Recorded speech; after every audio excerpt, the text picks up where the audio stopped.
आणि आता बातम्यांचा वेगवान आढावा घ्यायचा आहे, पण त्यापूर्वी एक महत्त्वाची बातमी. काँग्रेस ठाकरेंना परभणीमध्ये धक्का देणार का अशी चर्चा सध्या सुरू झाली आहे. कारण चंद्रपूर महानगरपालिकेत जर महापौर बसवायला ठाकरेंच्या शिवसेनेनं मदत केली नाही तर परभणीमध्ये आम्ही सुद्धा सहकार्य करणार नाही अशी भूमिका काँग्रेसनं घेतल्याची माहिती सूत्रांनी दिली आहे. जुई जाधव आपल्या प्रतिनिधी आपल्यासोबत फोनवरून जोडल्या गेले. जुई, काय माहिती आहे? एकदम आव्हान प्रति आव्हान देणं चालू आहे.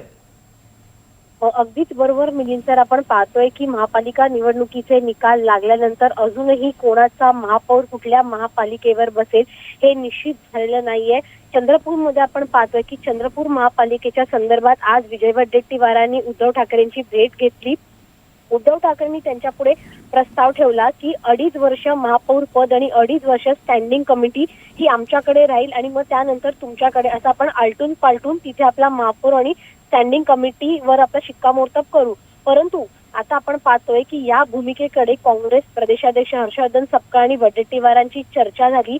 या चर्चेअंतर्गत जी माहिती मिळाली ती आपल्याकडे आली आणि या माहितीनुसार की जर चंद्रपूरमध्ये शिवसेना उद्धव बाळासाहेब ठाकरे पक्षाने आपल्याला सहकार्य केलं नाही तर दुसरीकडे आपण पाहतोय की मग परभणीमध्ये ठाकरेंच्या शिवसेनेला आपण सहकार्य करणार नसल्याच्या भूमिकेत आता काँग्रेस आहे. कारण का परभणीमध्ये आपण पाहतोय की पाठिंबा उद्धव ठाकरेंना काँग्रेसने दिला आहे, परंतु तो पाठिंबा काढून घेण्याची भाषा आता या बैठकीत झाली आहे. त्यामुळे आज संध्याकाळपर्यंत हा निर्णय निश्चित होणार आहे की चंद्रपूरमध्ये ठाकरे सेना ही काँग्रेसला मदत करणार आहे की नाही.